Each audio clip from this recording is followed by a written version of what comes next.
Taliwa sa iyang kondisyon, wa kininihimong babag ning usa ka lalaki para mapakita, mapalambo ug mapaambit pagayod ang iyang makapabilib nga talento sa pagsayaw. Ato siyang ilailahon pinaagi sa report ni Mark Reggie Abella.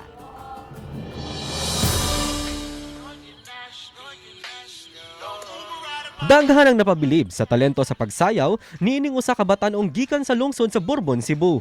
Kay bisan pa man sa iyang kondisyon, siya padayong naghatag og kalingawan ug inspirasyon pinaagi sa iyang pagsayaw.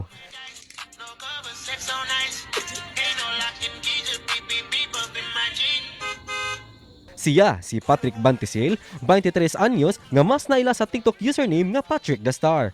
Giisip niyang dakong tabang ang nahatag sa pagsayaw ngadto sa iyang kagalingon kay kini ang daw mi kompleto sa iyang pagkatawo. Asoy niya nga siya nagdako sa kanunay pagbuli kaniya. Apan inay mag-uol, iya kinigikuhaan sa kasibot aron magpadayon sa pagpalambo sa iyang talento. Gusto na ko i-challenge na kung kaugalingon kung kaya ba na ako musayaw sa daghang tao.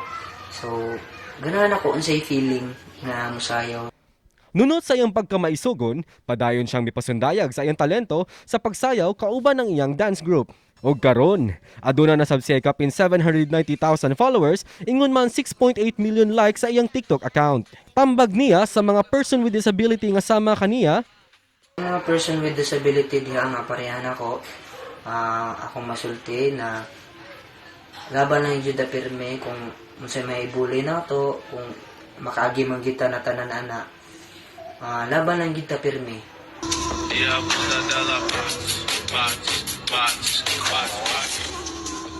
Uban si Clans Gabutin, ako si Marco G. Abella. Balitang Bisdak.